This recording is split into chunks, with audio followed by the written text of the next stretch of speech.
Hello and welcome to the Culture Swally, a podcast dedicated to Scottish news and pop culture. My name is Nicky and I'm joined as always by the man who's feeling a little bit rough from the Dutch chocolate vodka he had last night. He was drunk in the market square at 3 this morning singing King of the Road. It's Greg. How are you today, Greg? I'm okay. I am a wee bit rough, but not from drinking Dutch chocolate flavoured vodka, but from drinking rum. Last night. Yeah, you were drinking straight rum last night because we had a little Zoom call you were drinking Jamaican rum. So are you feeling a bit rough today? No, I'm fine. I mean, I'm fine really. I'm drinking this German beer, which is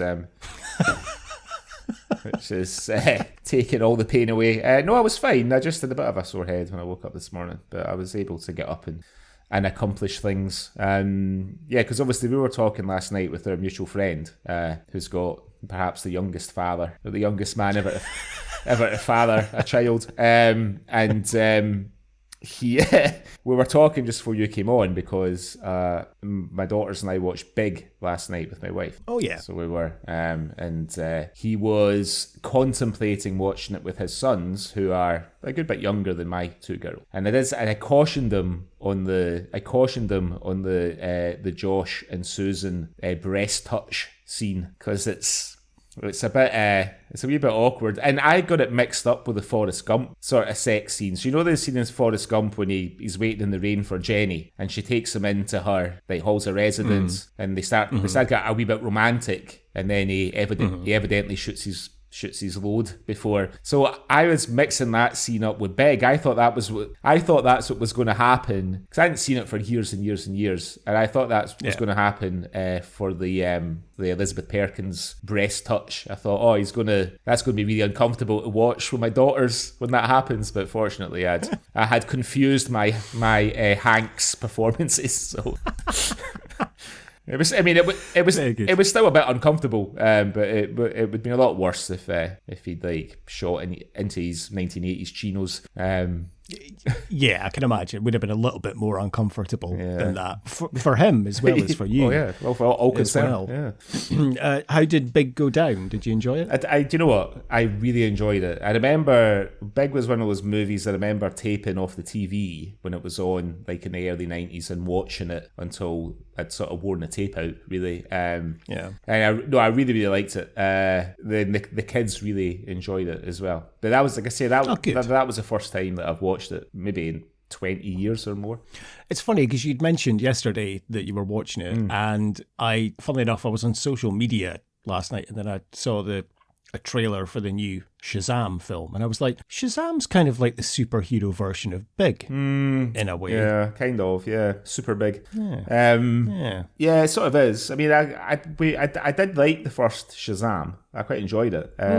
Yeah, so did I. The second one looks like it's going to be sort of more of the same, but with Helen Mirren in it and Lucy Liu. So I'm not like that excited about seeing it. But we probably will because my kids liked it. So there's probably one that will be, and my wife liked it as well. So it's probably one that we'll go and see at the cinema. Very good. So you watched Trainspotting with your daughter on the last episode, and you've watched Big on this one. Yeah. What are you going to pick next for father-daughter movie club? I don't know. I mean, well, we watched Big as a family last night. Like my wife hadn't seen it for a long time too. I was surprised at how short it was. It's only like an hour and 40 minutes. Big. It's like that's when films were proper films, though. Yeah. They were only about an hour and a half, hour 40 minutes. Yeah, but like a lot happens in that hour because like they don't waste, like no time is wasted really in establishing Josh as a character before he makes his wish and becomes Tom Hanks. You know what I mean? It's like all that happens within about the first 15 minutes of the film. It's really fast. Just ain't no fucking about. I mean, do you think if they remade Big nowadays in a Scottish version, I mean, the first thing he's going to do is go straight to the pub, isn't it? Yeah. He'll be buying booze for all his pals. The bookies. Yeah, exactly, yeah. Straight to the pub, straight to the bookies, off to the corner shop to buy Razzle. Yeah. I mean, he wouldn't need that, obviously, got the internet nowadays, but that would be the first thing he would be doing, wouldn't it? Yeah. Getting into a fight with kids, battering them. Yeah, he would be seeking out his bully and beating the absolute living shit out of him. ending up getting taken to prison.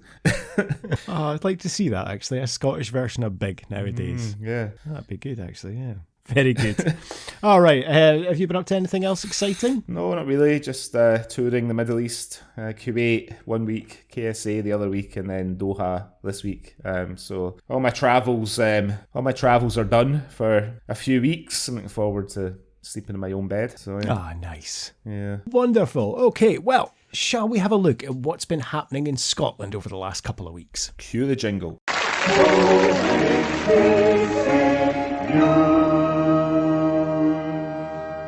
Hello, this is the Outer Hebrides Broadcasting Corporation, and here is what's been going on in the news. Okay, Greg. Now, actually, before we talk about the news, we need to discuss something that we talked about on the last episode of the Swally. It's not news as such, but I had said when we looked at Looking After Jojo, which is available wherever you get your podcasts, that the actress Aileen Mowat I was like, she's hardly been in anything, but she seems like she's been around forever. Yeah. And you said, I think she was in like an advert for something in Scotland. I was like, that does ring a bell. So yes, of course, I looked it up. Yes, she was in the Scottish Blend adverts for about fucking 12 years. So that's how I know her. She was the woman that ran, it was like Fiona's Cafe, right, or something. So yeah, she was in the Scottish Blend adverts for all those years. That's why she's so familiar. Yeah. It's not from Bad Boys starring Freddie Bordley, Carl Hammond and Alex Norton. Yeah. Selling lovely cups of tea 1 week and injecting heroin between her toes the next week on BBC Two. Exactly. Anyway, glad we cleared that up. But this is the news. So, what have you seen in Scotland this week, Greg, that you'd like to share with me and our listeners? Right, well, not to cause you some pain, because obviously you're a staunch Aberdeen fan, but this story is from the 23rd of January. It's the run-up to Darvel FC's glamour Scottish Cup tie with Aberdeen. The small West of Scotland team were hoping to pull off one of the biggest shocks in the history of the Cup against Aberdeen. So their boss, Mick Kennedy, was hoping to motivate the players ahead of the fourth round tie as they prepared for the biggest game in the club's history. But the club received some inspiration from young supporters. So kids at Darvel Primary School have been sending in nice cards with messages of encouragement for the players. So whilst most of the cards had things like, "You've got this," and "Best of luck," one cheeky wee boy called Jacob had other ideas. He wrote in his one, to Darvel FC, "Fly kick Aberdeen." From Jacob. The club posted a picture of the card on their Facebook page and said, "We're not sure the referee will allow us to fly kick Aberdeen players, Jacob, but we'll do our best to win the game for you." There's a wee picture of the card here from Jacob there. And then another confident fan called Ben said, "Come on, Darvel, you can smash Aberdeen 10-0. Yeah. So it's a bit of a short one. I didn't mean to cause you any pain, but I just thought that that was quite funny. Like fly kick Aberdeen. It's fucking hilarious, Greg. Thanks for bringing that up. Really appreciate that. I'm happy for the young supporters that they got to see the greatest victory in their team's history, effectively, by beating Aberdeen and knocking them out the Scottish Cup. I didn't watch the game because I genuinely I thought, oh fuck, I'm not watching us fucking playing Darvel. Obviously we're going to fucking smash them. Oh Jesus, how wrong could I be? So yes, we lost 1-0. Probably the worst result in our history. Calls for the manager to be sacked after that, which he should have been because he'd been in a very long run. As we're recording this episode, we're playing Hibs this afternoon, and I think he's basically been told, if you lose this, you're fucked. So I don't know. In fact, because Hibs manager is also on a sugary peg. Yeah. So the game today has been dubbed El Sacchio in terms of whoever loses is going to get the sack. But I'll bet the atmosphere will be fucking great though at Easter Road. Like for both sets of fans. Do you know what I mean? The Hibs fans and I bet it'll be a great day out for like both sets of fans. I think it's going to cancel each other out though, because I think the Hibs fans are going to be booing the Hibs team and the Aberdeen fans are booing the Aberdeen team. No one's going to know what the fuck's going on. So I don't know. I genuinely don't know where I stand on this because our manager is a stubborn bastard, and I genuinely can't decide if he just needs a little bit more time to turn things around, or if I want to be blasting Sunshine on Leith today and supporting Hibs. You know, genuinely not sure where my loyalties lie. I mean, obviously, if we win, I'm going to be delighted. But then if we lose, I'm also going to probably be quite chuffed. So we'll just have to wait and see. But yeah, thanks for bringing that up. That was lovely. But that's good because remember, it's nice to hear in terms of kids supporting, our very local team in terms of Darvel, so they're not Rangers or Celtic fans. It's really nice to hear that. And okay, I don't agree with fly kicking Aberdeen, but I think it's a nice little thing to see of kids supporting their local teams. Yeah, for sure. Do you think, you said a few moments ago, it's one of the biggest upsets in Scottish Cup history, but I don't know, is it bigger than Cali Thistle beating Celtic back when John Barnes was the manager? Yeah, massively bigger, yeah. Is it? Hugely bigger. Because they were semi-pro back then, though, Cali Thistle, weren't they? Yeah, but they were still in the league. Darvel are about fucking 4 divisions below the actual even getting into the league. Right. It is the biggest upset in Scottish Cup history. Like one league up from like Sunday pub football. Yeah, basically, yeah. That's exactly it. So, shocking. No wonder you're so upset. Oh well, never mind. Onwards and upwards. I mean, Aberdeen are still 5th in the league, so you never know. And there's still a lot of football to be played before the end of the season. Exactly, we could still get relegated. So yeah. I think we're only 9 points off like the playoff place, I think, at the bottom of the league. So it's I think we're closer to there than we are to Hearts in 3rd. So there's definitely a lot of football to be played. Yeah. Okay. I'm sure Ross County will help you out by continuing to be fucking rotten for the rest of the season. Yeah, we can always count on them. Yeah. That's a good thing. Anyway, that was my first little short story. What's your first story this week? Well, I'm also going to kind of Aberdeen related, Greg. I'm going to Aberdeenshire for my first story this week. And this is from, you mentioned it a while ago, an untapped resource. So I'm looking at the Scottish Daily Star for this article this week. I don't quite know how to do this with a straight face. I'm probably going to burst out laughing, but here we go. A secondary school has been forced to deny rumours that some of its students were identifying as cats. There were also claims that pupils were defecating on the school's floor where litter boxes were not provided.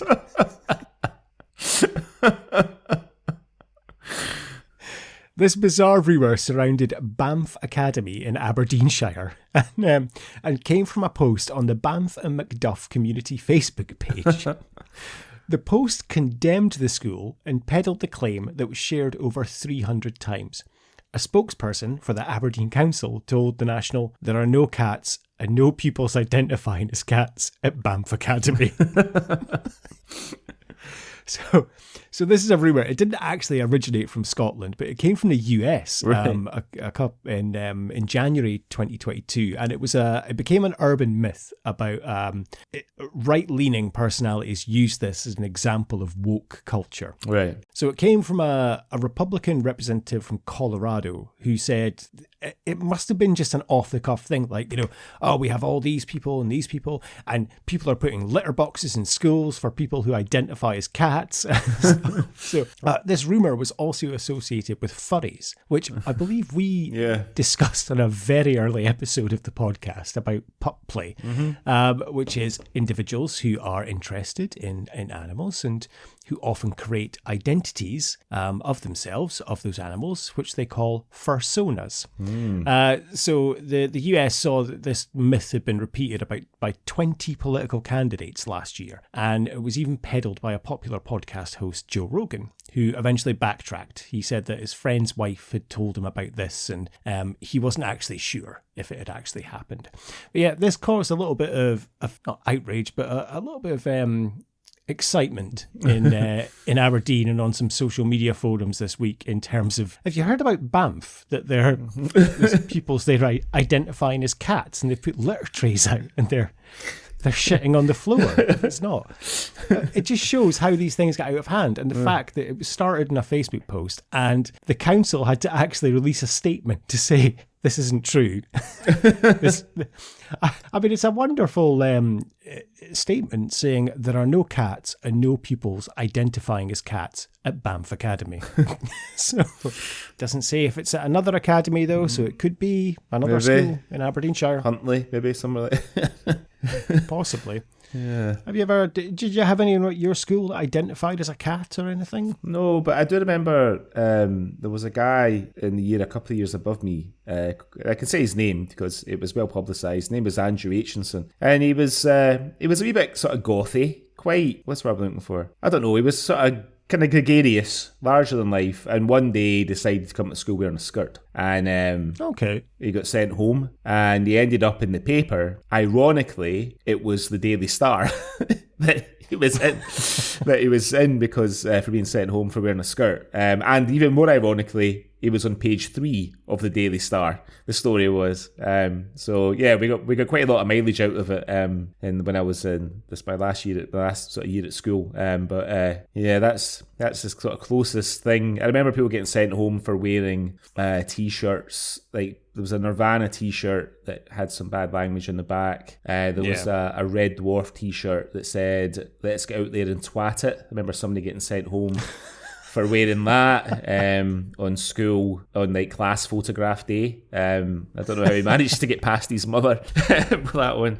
But no, I don't remember anybody being sent home for coming in and behaving as like an animal. Well, not like that. No, no, I can't say I remember anything like that happening either at my school of anyone identifying. And hey, fair play, if there are people that identify as cats, then good on you. That guy that you mentioned at your school wearing a skirt, he was a trailblazer. Yeah, I suppose. Effectively, in terms of good on him for doing that. Was it a proper skirt, or was it like a black kilt, or no? It was a proper pleated school girl skirt. It wasn't pleated, but it was a girl, because we didn't have a uniform when I went to Mintlow Academy. Well, I finished school at Mintlow Academy in Aberdeenshire, and we never had the uniform policy. You could wear a school tie, and my mother, on my first day, which was, I started at school in third year, my mother insisted that I wear the school tie. And as soon as I realised that nobody else in the entire school of 1,000 kids was wearing a school tie, it got fucking ripped off and stuck in the bottom of my bag. But it was just like I don't know. It was almost like a bit like a rah-rah skirt, if I remember right. I can sort of see it in my mind's eye. He just did it to draw attention. He wasn't, he's not. I've seen him since. Like, his hair's short. He's sort of respectable guy. He's going to put his wild cross-dressing days behind him, clearly. He's just got married, had kids, and become a useful member of society, There you go. He's now an accountant and father of 3 driving a Volvo. Yeah, exactly. He chose life, as Renton might say. Oh, very good. Well, at least we know now there are no cats or people identifying as cats at Banff Academy. Okay then, Greg. What else have you seen this week? Okay, right. So my next story comes from the Scottish Sun on the 25th of January. The headline reads, "Lash Vegas. A Brewdog fan who won $1 million bar tab gets turfed out for being too drunk after $27,000 rounds." So Brewdog can't seem to get anything right of late. No. Everything they throw up. There was the documentary about them on BBC the other year about the mistreating staff, and then there was the one about the golden cans, which turned out not to be golden. Yeah. I think we covered that, didn't we? We did, yeah. Well, they've just opened this big super pub in Las Vegas. The bosses revealed that Mary Jeffrey Appleby, 36, was encouraged to have an early night after spending $27,000 of his prize on rounds for everyone. The Aberdeenshire beer firm had raffled the £800,000 tab to spend on beer, food and hotels over 20 years to celebrate the opening of their Sin City rooftop bar. But after the winner, Jeffrey shoved a wheelbarrow of booze through the pub and sank some ale, staff escorted them off the premises appearing the worse for wear. And an insider said, I was told the guy had been drinking before he even turned up. I mean, he is in Vegas. I mean, I don't think there's an awful lot else to do there, really, is there? Everyone was chanting his name, and it looked like he was having a blast. He was definitely making the most of his big moment. But then who wouldn't? He's become a legend now. American Air Force veteran Jeffrey leapt on the bar with joy as he was handed an oversized check by Brewdog's co-founder, James Watt. Over 1,000 guests turned up for the grand opening last month and had their wristband numbers put in a draw. It's understood the terms and conditions stated the winner could only get drinks in for the crowd on prize night. And after that, it's not allowed. Jeffrey agreed to leave the posh bar without any fuss. He's returned several times since. A source revealed there's no issue between him and Brewdog. He's been back 4 times and even had a big group of friends in for a party on New Year's Eve. Brewdog told how the 2-storey pub is doing a roaring trade and has quickly become one of their top grossing venues. They say more than 40,000 guests have come through the doors and sampled more than 60,000 different ales. Deep-fried Mars bars are on the menu. Oh, Jesus. Along with a Wagyu burger that costs £120. That is absolute scandal, Franco. A Brewdog spokesman said, we were delighted with our grand opening party with over 1,000 guests enjoying the evening. Our $1 million bar tab winner delighted the crowd by buying the bar a few rounds of beer. And after this, he was encouraged to have an early night. He left with his 2 friends and was accompanied by 2 senior managers. We look forward to seeing him back in one of our bars in the near future to use the remainder of his prize. It's valid over a 20-year period, therefore encouraging sensible consumption. Brewdog was founded in 2007 by James Watt and his pal Martin Dickey, who made their first beers in a garage. It's become one of the world's top booze brands. So, what's the most expensive round you've ever bought, do you think? Oh, Jesus. I don't know. I can't even think. It must have been it would either been at like a wedding or something, or probably in a bar in Dubai or something. Like hell of expensive rounds. I don't know. I genuinely can't think off the top of my head. I've never been one for being total over the top of let's get a bottle of champagne or anything like that. I will occasionally get shots, but I've never buy rounds really for like massive groups. It's always just like a few of us. So I don't know. What about yourself? Have you ever bought an extravagant round? Well, I mean, pretty much every time I order a round of drinks in Dubai, my fucking wallet pocket twinges with pain because it's so expensive. I remember a night out in Edinburgh many years ago with my old flatmate, and he was hammered, and he decided to buy a round for him and I and 2 other pals that were with us in the Caledonia Hotel, which we were staying in Edinburgh. And he bought. It was late in the evening, so I decided, me and the other guy decided to have a dram, and we chose like a kind of mid-price one, but it was still 25 quid a shot, and he encouraged us to have doubles, and he bought himself a bottle of Prosecco, which is 150 quid. So say like 50 quid, 150, so like 300 quid almost he spent on a round for 4 people, which I thought was just, I mean, I was very grateful. The whiskey was lovely, but that's fucking ridiculous. I just couldn't spend 300 quid on a round for 4 people. I think the most expensive round I've probably been involved in, but not technically involved in, was, I'm going to have to be very careful how I word this, just in case there's any sort of statute of limitations or anything, but it involves a mutual friend of ours, not our mutual friend, but another mutual friend, who came to visit me somewhere I used to live. And we went to a bar, and the bar was attached to a hotel, and he had picked a key card up off of reception and proceeded to order us 2 bottles of Dom Perignon champagne and charge it to the room using the key card that he'd picked up from reception.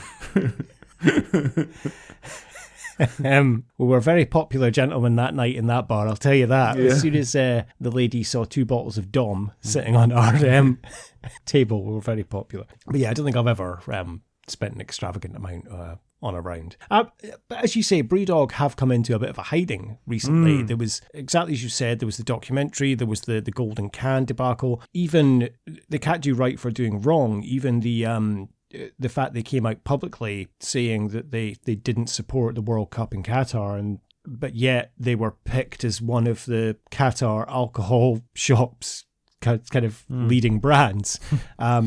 Smacks in the face. Is this just a case of, because even if you go back a few years ago, they were still the golden company, and it was like local guys done good. They've built up this business, they've built up this, great company, it's worldwide success. Is it the Scottish way in terms of, right, we've built them up, let's knock them down? You could have a point there. I mean, I remember reading not Billy Connolly's autobiography, although he does touch on it, but the biography that his wife Pamela Stevenson wrote about him, but sort of 20 years ago or something. And she talks about when he first started to become very successful in his own right as a comedian in the 70s. He used to get a lot of shit in the press, in the Scottish press, because he was living in London and blah, blah, blah, or he'd been seen out doing this or doing that or whatever.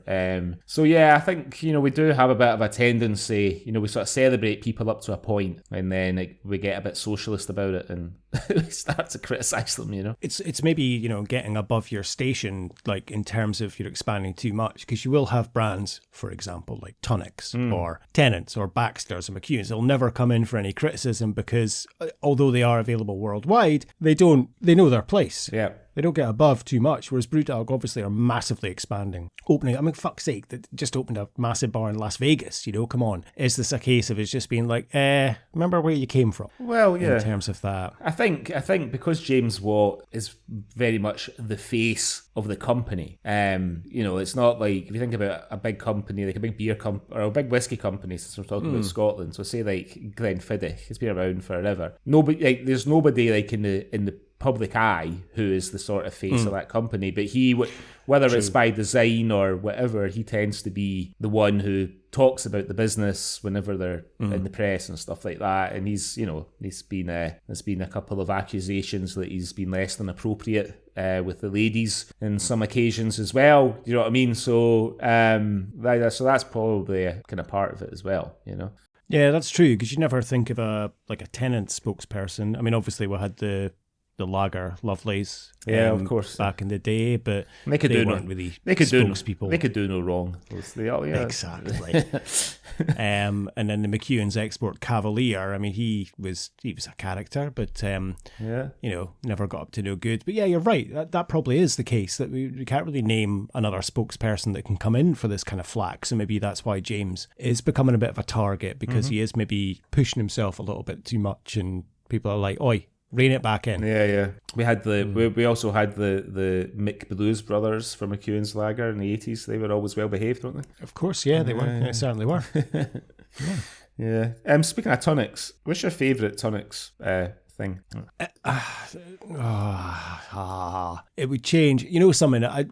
Actually, it wouldn't. A caramel wafer. Yeah, got to be a caramel wafer, because I bought some last night, and I had one today. And when I have a caramel wafer, what I like to do once I've eaten it is I like to fashion the wrapper into like a bit of a kind of walking stick, into a cane. I've always done it for years, but it makes like a perfect, quite rigid. If you roll it sort of tight enough, it makes like a perfect little rigid sort of walking stick that like for Action Man or something like that. I do like a tea cake. They're nice. Yeah. The snowballs, they're quite messy to eat, but they are nice. And I hadn't had one for years, and I bought a pack a few months ago. Caramel logs are fucking good. Oh, they are, yeah. The thing is, they're really good. If it's a choice between a caramel wafer and a caramel log, you're probably always going to take the caramel wafer. So when you do have a caramel log, because you have it's sort of fewer and further between that you would have one, it's just like a real treat. Do you know what I mean? Yeah.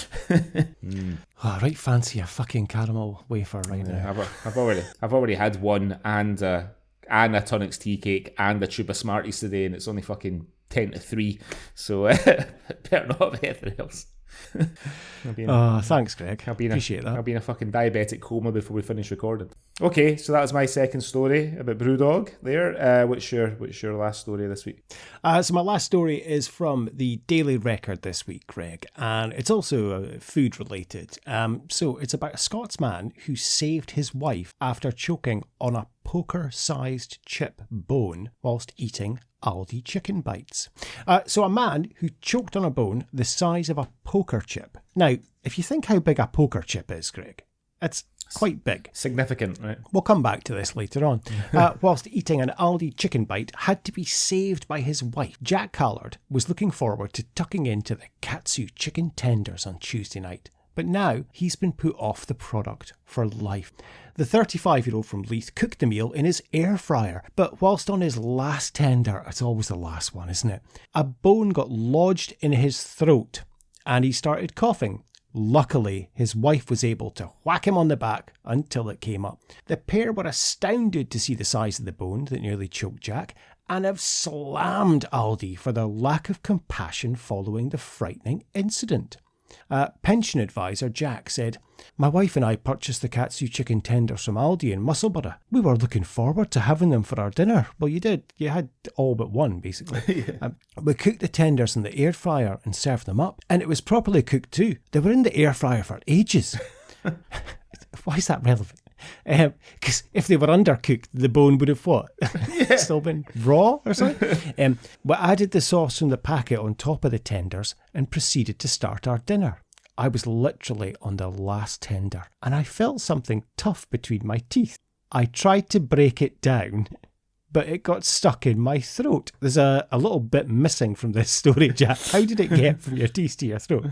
I started coughing and my wife proceeded to hit my back and this huge bone the size of a poker chip flew out my mouth. We could not believe it. Now, I would not believe it either, but there is a photo accompanying this article and indeed the bone is fucking massive.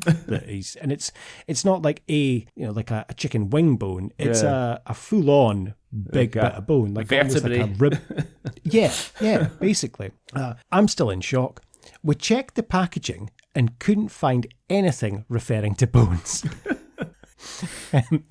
Jack said, although it might have been on there in the most tiniest of fine print. So you didn't check the packaging that thoroughly, did you, Jack?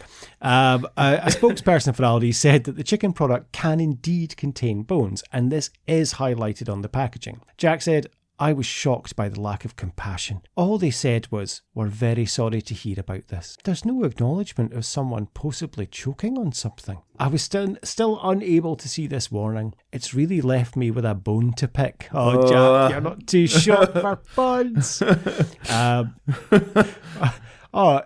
Jack's trying to get a little media career here because he's also said, I certainly will not be buying this product again. It was anything but tender.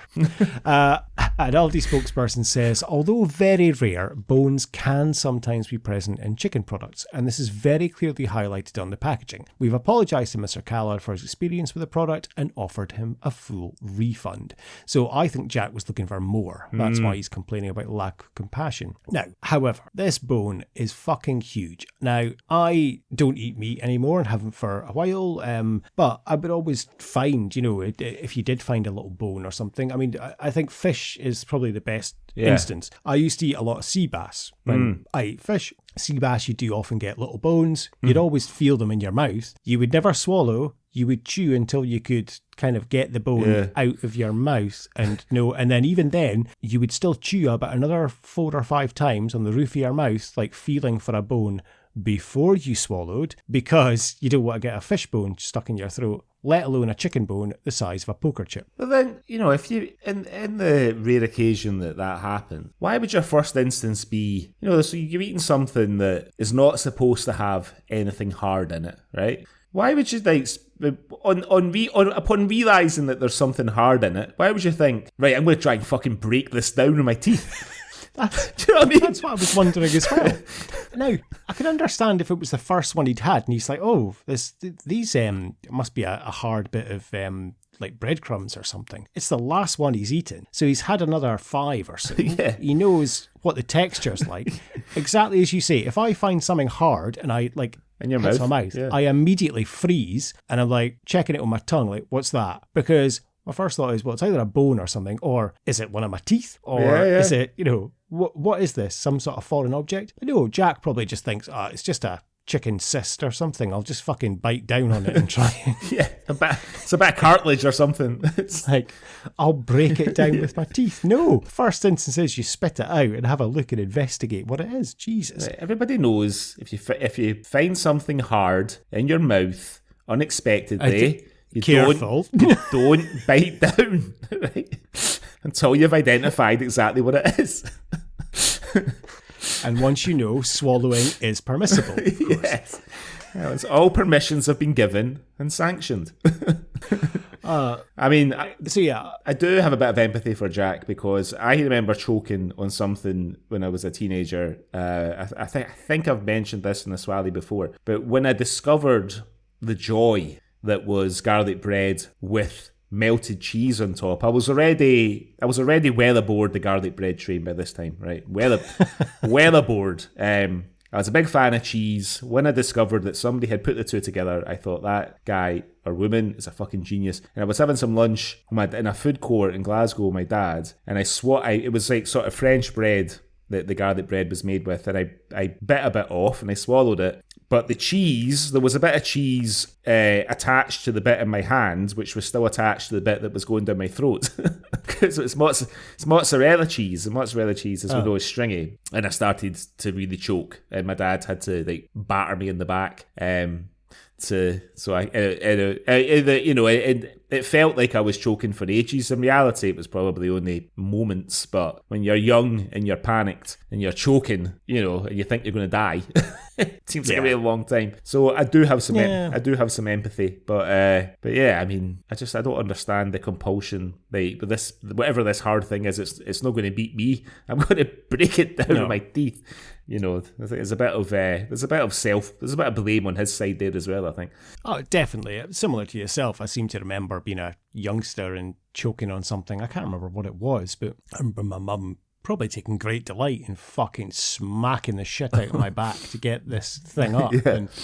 And eventually it did come out, but surely if you're chewing something and you find it's hard. And like I say, it genuinely is like a poker chip. So imagine you've got something like the size of a 50p piece in your mouth. You're gonna notice that. You'd probably even see it before you bit into the chicken tender, surely. Yeah. I was trying to think what part of the chicken, because the biggest bones are are in the joints, aren't they? Kind of looks to me like the which again shows probably what's in the fucking what quality of chicken is in all these rich and crispy katsu chicken tenders. It looks like exactly as you kind of said, vertebrae, like the back. Uh-huh. When you strip a chicken, the carcass, the back kind of spine, that has the two bits, showing my lack of chicken anatomy kind of here. It's a chunk of that, basically. Right, okay. Well, it doesn't sound like any harm's done. And as you said, he still managed to come up with like a bit of a quip and quite a good closing line as well. I think the reporter would have been a bit jealous of that. I think his experience was anything but tender, Yeah, that's quite good, yeah. Dramatic. It really left me with a bone to pick. I will not be buying this product again. It was anything but tender. Yeah. Good on you, Jack. Yeah. Oh well, maybe think twice. But I don't want to sort of stir up the Aldi lawyers, but I'd be surprised if their 99p chicken tenders chicken is ethically sourced. So. Okay, moving swiftly on. I'm sure Lidl are the same as well. Have you seen anything else in the news this week, Greg, you'd like to talk about? No, I think that was everything. That was all. I mean, there was sort of following on from your Banff story, there was a story about somebody leading two people dressed as dogs through a Scottish branch of IKEA. It's a bit of a mystery as to what or why. But apparently they were replete with wagging tails as well. So obviously enjoying being in IKEA. But no, that was everything. Lewis Capaldi was complaining about the fact that Freddos were no longer 10p, but I don't know how to break it to you, Lewis, but I don't think Freddos have been 10p for about fucking 20 years. But no, that was everything. Do you have anything else this week? No, nothing really. The only other story that I saw that kind of made me chuckle a little bit was there was a video doing the rounds. I should have mentioned this after the Darvel thing. It was an ex-Aberdeen player, Greg Halford, not the lead singer of Judas Priest, the other Greg Halford. and he was throwing his cheating ex's belongings out of a window in this video that was pictured. So it was the video of his house, and he's throwing out all these shoe boxes and other boxes and stuff. And he put this video online himself. And in the description, he said, "Been far too long, but finally clearing out the cheating cunt ex's stuff." And in this video, as I say, there's lots of shoe boxes, and there's also like a mountain bike lying in this kind of disarray. And what made me laugh about this was one of the Twitter comments. Someone replied to him, "How much for the bike, mate? Not your ex." Not your ex, the one that's on the floor. A little bit of sympathy there for poor old Greg Halford. Anyway. I mean, okay. Sometimes people on Twitter are just absolutely inspired. There was one this week that I think I sent to you guys. I'm trying to find it. I'll get through all the toy pictures of Jim Duggan. Oh yeah, the one about that confession. There's that Festhole account on Twitter, and somebody had put on there, "My wife asked me why I was distant and anxious. I told her there was a work issue with a colleague. In reality, I was struggling to sign a quality right back on Championship Manager." And somebody's replied, Play 3 central defenders with a deep creative player in front of them and set your wide midfielders to play as defensive wingers. Your wife can thank me later."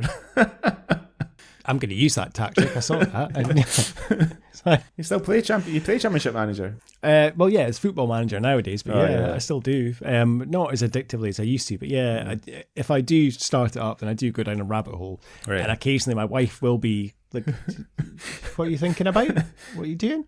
And like I will be off staring into space, not playing it, but I'm already thinking about, right, I need to sign a new left back. I need to get a new striker. Should I renew his contract or not? Like, it does absolutely fucking consume you, this game. It's wonderful, and it has done since I started playing it when I was about 16. I've played it all the way, and no, genuinely, I will be out walking the dog and thinking, right, I've got Hibs away next. Right, if I play him up front, I need to start bleeding some youngsters though. Fuck, I need a new sub goalie. Should I splash the cash on one, or should I try and get someone out of contract? Yeah, it does. It genuinely, absolutely consumes your life. Okay, right. Well, before we go on to what we're going to be talking about today, let's have a little word from our sponsors. If you book your summer holiday at AT Mays now, you could save over £50 with all our Thrifty 50 bonuses. Yes, £50 just for you at AT Mays. Okay, so it was your choice this week, Nicky. Why don't you introduce the show that we're talking about in this episode? Thanks very much, Greg. Well, yes, it was my choice, and this wasn't so much a listener request, or a recommendation even. It came from everyone's favourite Canadian baker, Strong Henry, and he merely asked on a post, "Have you ever done this?" And I was like, "No, we haven't, and I've always been kind of meaning to watch this, so that's the reason I picked it." So we are going to be looking at the Scottish crime drama series for BBC Scotland, first broadcast on the 10th of March 2013, Shetland. Shetland is based on the novels by the author Anne Cleeves, and it stars Douglas Henshall as D.I. Jimmy Perez, a good Scottish name there. The first series, which is what we're going to be focusing on here today, consisted of 2 episodes, telling a 2-part story based on the book Red Bones, which is actually the 3rd book in the Shetland series. The format of Shetland changed in Series 2, which consisted of 6 episodes, but 3 2-part stories, and the following 5 series have seen a 6-episode arc covering the single story. Anyway, we are focusing on Series 1 here today, which features the aforementioned Douglas Henshall, Claire Rafferty, Gemma Chan, Mark Bonner, Alexander Morton and Stephen Robertson, amongst many others. It tells the tale of Jimmy investigating the murder of elderly Mima Wilson, who is found dead on her croft, which is also the site of an archaeological dig. So, Greg, on the last episode, you said you'd never seen a single episode of Shetland, neither had I, but I take it you were aware of the series. Yeah, for sure. I know it's obviously been very successful, because they've done 6 or 7 series of it. 7. Yeah, it's been going since 2013. But I'd never, don't know why, I'd never watched it. Which is surprising, because I've always been a fan of Douglas Henshall's, and obviously it's set in Scotland, so I'm not sure. I'd never seen it, but it was good.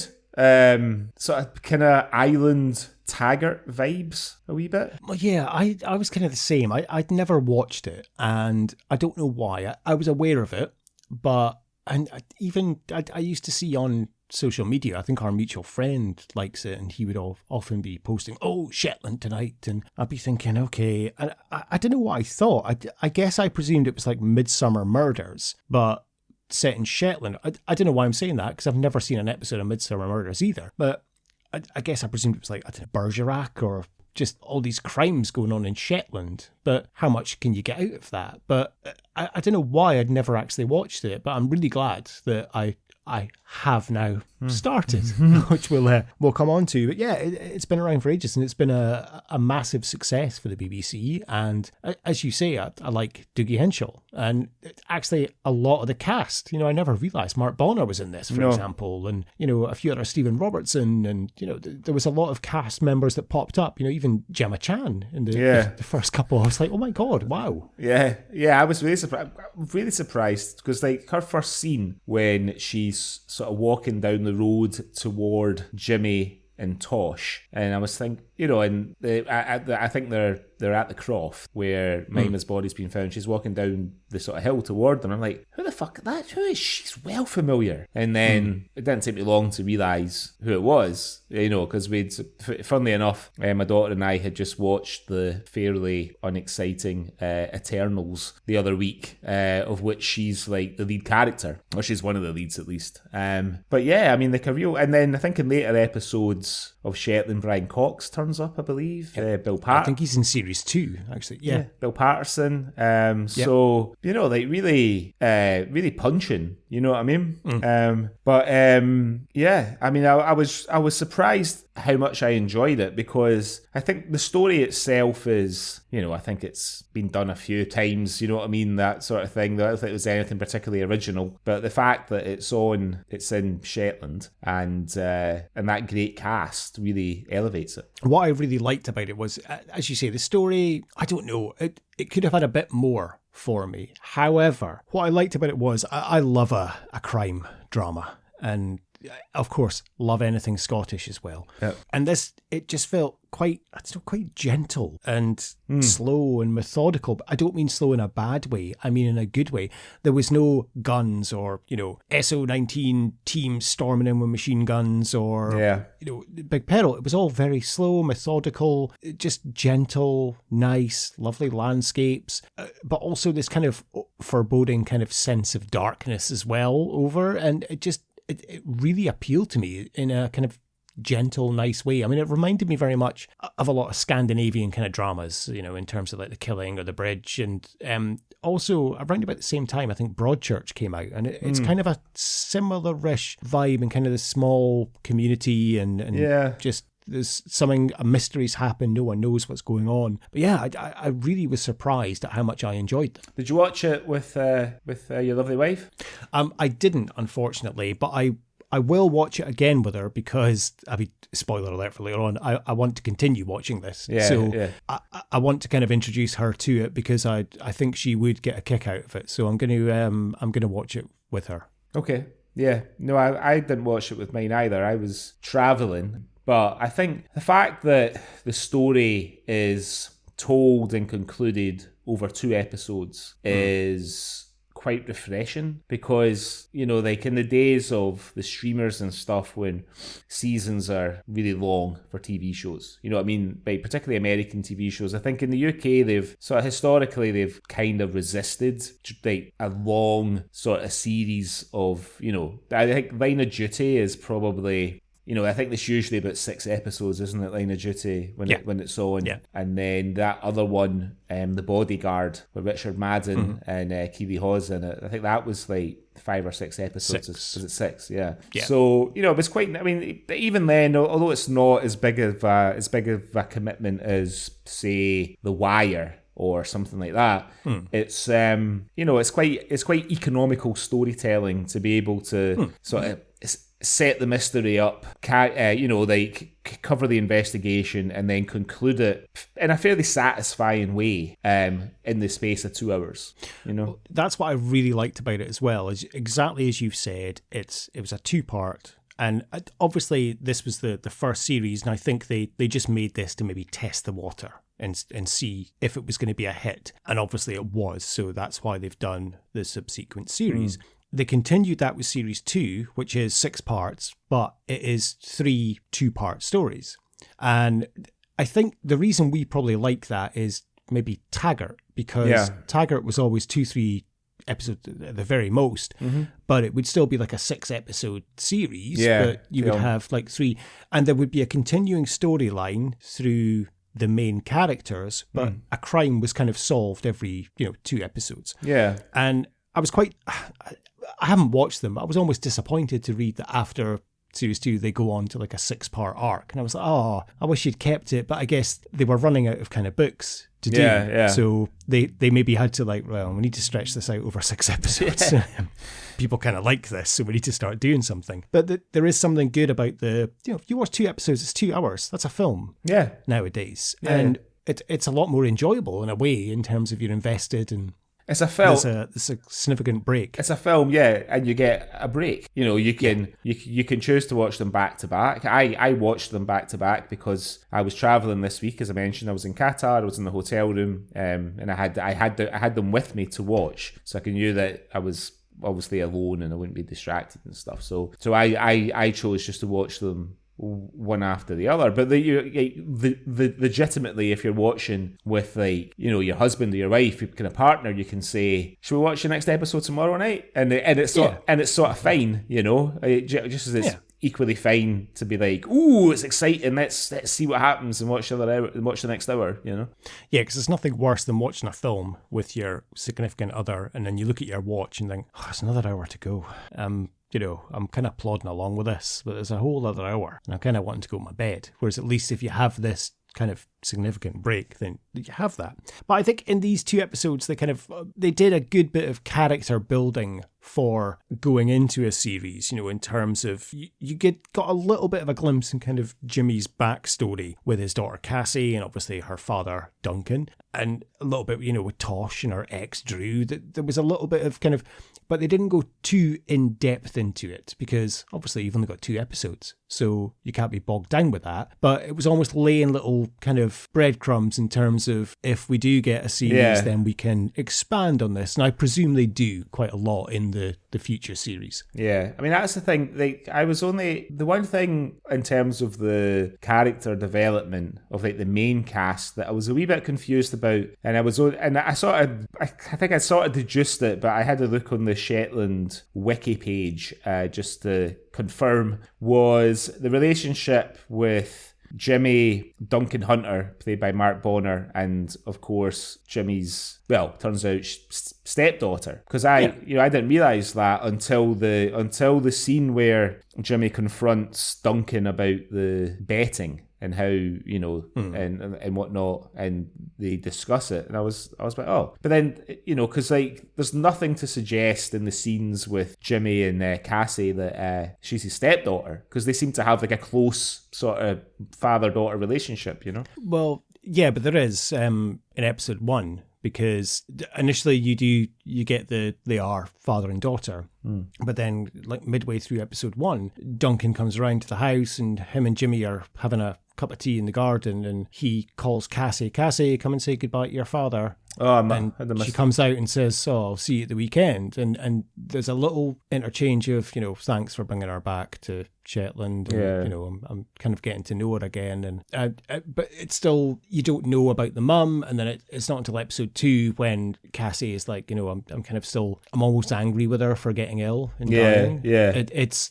so you're like, okay, so she's died. Then they've come back to Shetland. It's very subtly done, which I really liked. It's not, battering you over the head with a hammer of, oh, but we miss mum so much, so we had to come back. And I thought that was really cleverly and well done in a subtle way. So subtle, you didn't pick up on it. Yeah, I know. That's pretty poor on my part, that. Not at all. But yeah, I mean, I think because, they're obvious. they're obviously trying to paint a bit of a picture of Jimmy. He's working on his boat. There's a scene where Cassie, she says how she knows that he never sleeps and all this, and it's like, well, what is, I guess, to your earlier point, maybe it is laying the seeds for more of a sort of analysis of the character later on. Does he struggle to sleep because he's still kind of grieving his late wife, or is there some sort of dark episode of his life as a police officer, like something that he's seen or had to deal with? So it's quite interesting. I mean, they're like, to your point, Anne Cleeves has written a lot of books set, on the island with these characters, but she's pretty prolific when it comes to creating crime characters and having them turned into TV shows. So there's the Shetland books with the Jimmy Perez books, but she's also got Vera as well, which has been a big hit for ITV for years with Brenda Breathlin. Fuck it, I don't know. You know what I'm talking about. Is it Gleeson? Yeah, maybe. Brenda Gleeson? Or, probably. And quite a similar vibe. I've never watched Vera, but I'm aware of it, and I guess that's quite a similar vibe in a way. Mm-hmm. Is it? Maybe. Well, she's. Yeah. I think Vera's I think she's sort of like a female Frost. Like the David Jason one, or something, or she's like a private investigator or something like that. I'm not sure, but I mean, like Hetty Wainthropp investigator. Yeah, but she's sort of she's kind of the queen of these kind of genre characters. And having them turned into TV shows. And ironically, she's not from Scotland. She lives in Whitby, where her mutual friend's girlfriend comes from. Just that's a point of interest. A Tory stronghold. Yeah, by all accounts, as we hear. Tory stronghold Whitby, which you successfully disproved last night. So Anne Cleeves is effectively the Stephen J. Cannell of UK crime series. Yeah. Yeah, so I guess we need to talk about the cast. I mean, first of all, before we go into kind of the story and stuff. So obviously we have Douglas Henshall as Jimmy Perez. Perez, a very strange name for a Scottish Shetlander, but I am led to believe that we do find out things in later series that might maybe reveal things. His grandfather used to drive an ice cream van around in Lerwick or something like that. I mean, Dougie's he's a great actor. I mean, he hasn't been in a huge amount of things that we've done on the Swally so far. He's popped up in a couple, but he's not really led anything. I mean, the closest thing that we've done that he's kind of led, and he's and I guess you would, strictly speaking, he's one of three leads, is in Orphans, where he plays Michael. But he's in Down Among the Big Boys. But again, sort of supporting character. He's got a small part in The Big Man, the Liam Neeson film that we did last year. Has there been anything else I've done? I'm not sure he has. I think that's it. I haven't updated the Swally tally, but I think that could be it for his appearances so far. I mean, I had to look at his filmography on Wikipedia. So he has been sort of steady Eddie since like 1989, where he plays manager in the Bill episodes of the Bill and motorcyclist in Taggart. But he's got some pretty big shows and films on his CV. He's in Lipstick on Your Collar, the Dennis Potter series that arguably turned Hugh McGregor into a star. He's in the Young Indiana Jones Chronicles. He's popped up in Rab C. Nesbitt. He's popped up in Sharp, the Sean Bean and Napoleonic War thing. He's turned up in that. He was in, I think I mentioned it before, This Year's Love, sort of romantic comedy with Dougray Scott and Kathy Burke. It's actually quite good if you can get past the David Gray soundtrack, but it's set in Camden.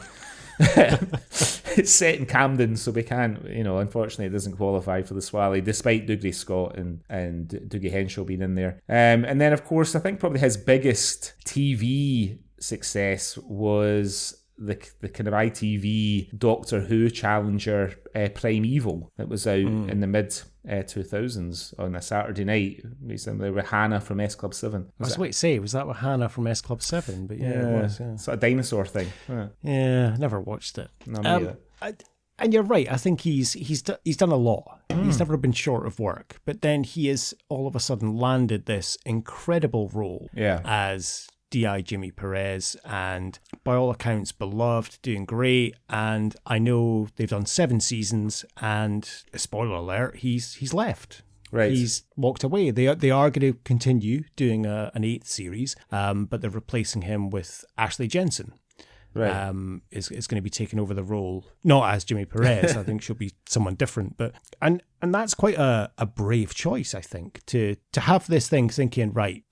But it's the same as any job. If you've done this for 7 years, well, in fact, no, it's 2013, so 7 seasons, but it's 9 years. Well, 10 years. Sorry.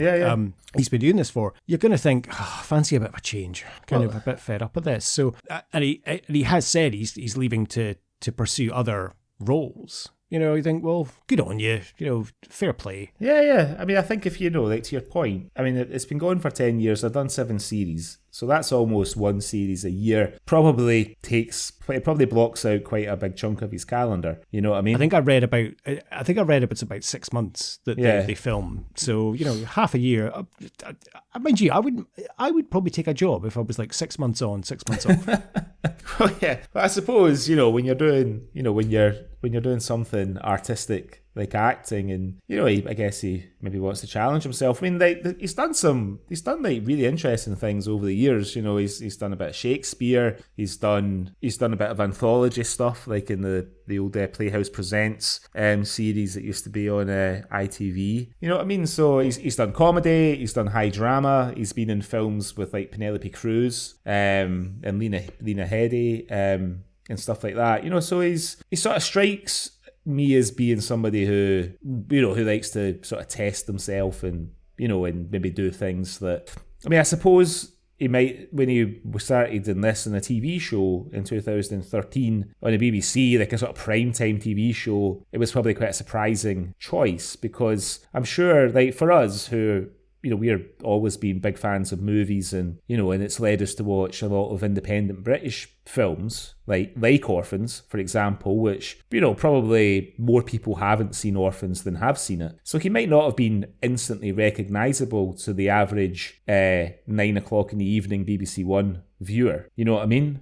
Right, for us, we obviously know him straight away, but for most people, maybe not. So I guess to your point, he's maybe just want to go off and do some more different things. I do wonder though, because, and I'm not saying anything, and there's nothing I can say here because it's all been reported in the press, but since he has announced that he's leaving the Shetland role, he has kind of gone off the rails a little bit in terms of his social media output. And I wonder if that's maybe part of this choice to leave because the BBC were restraining him. I think he announced maybe in September that he was leaving, and these are just 3 articles from September. One must have been slightly earlier. No, September as well. So 2 articles from September and 1 from January, the 9th of January, so just a few weeks ago. The first one came, I think, just a couple of weeks after he announced that he was leaving. So it was the Shetland star, who is a lifelong St Mirren supporter. In 2010, he told the Scotsman, "When I was growing up in the 70s, my dad wouldn't take me to Ibrox or Parkhead because of all the sectarianism. However, after Celtic beat Rangers 4-0, he tweeted, 'It's always a good day when the Huns get humped.' Lol." Yeah. Also in September, he tweeted about, basically the headline was that he tweeted about the Queen's coffin being empty. The post, he said, "Do you think the queue would be so long if people knew that the Queen isn't in that coffin? Or do they just know and think it's symbolic?" And then just earlier this month, he tweeted that he hoped that the late Pope Benedict got a nice send-off despite protecting paedophiles. So it does seem like the gloves are off for Dougie since he's left the Shetland role, and he's just like, fuck it, I'm going to go full David Icke and say whatever the fuck I want. Well, to your point, you may have touched upon something here, because, as I mentioned, Shetland is made by the BBC. The BBC, for anybody overseas who might not be aware, stands for British Broadcasting Corporation. Douglas Henshall's little biography at the top of his Twitter account says, "The genius of the establishment has always been to convince the poor and the vulnerable to vote against their own best interests." So when it comes to establishment with a capital E, you don't get much more establishment in the UK than the BBC. You know what I mean? You're absolutely right. He said something nice about Sylvia Sims, who died yesterday, the famous British actress, character actress. But he's very he does have some strong opinions on Twitter. Some very strong opinions. Yeah. However, we're going to focus on his performance as Jimmy Perez here. I thought it was great. Really, it's great. Yeah, understated, but really good and really. I know I say this a lot in Swally, really believable. But he was really good, and you really felt for him. His affection towards Hattie was so genuine and beautiful, and you never once thought, is he trying to fire into her? Like, you never thought that. It was a genuine, caring sort of relationship that they kind of had. His relationship with Tosh, Alison O'Donnell, is one of my favourite things about Shetland so far. The little kind of quips and banter they have. Yeah. And he's a very serious character, but you can tell he kind of likes to have fun. It's not like Taggart, Martin Manis. He came out with a good odd quip now and again, but there's not that relationship. The first thing he basically says when he sees it is, your eyes look like piss holes in the snow, because, and but it's a jokey, and even when she's speaking to Drew, her ex, he's like, why were you ever with him? Kind of, you're too good for him. But also there's not a hint of any kind of sexual tension or anything. It's just, banter and friends. The relationship he has with Duncan, and you can tell he genuinely cares. And it's summed up immediately when he attends, the first crime scene with Sandy. And Sandy's just found his grandmother dead. Yeah. And he's trying to talk him through the procedure, but also in such a caring way. Yeah. And trying to explain. And I just thought he was just absolutely fantastic. Yeah, it's a sort of role that he's actually really, really good at. You know what I mean? The kind of emotionally complex but single-minded kind of character. I always my favourite performance of his, I think, will always be as Michael in Orphan. And there's a little bit of that character in Jimmy as well. The sort of, he understands what it's like to come from a community. He obviously, he understands that in communities in the Shetland Islands, most people know each other.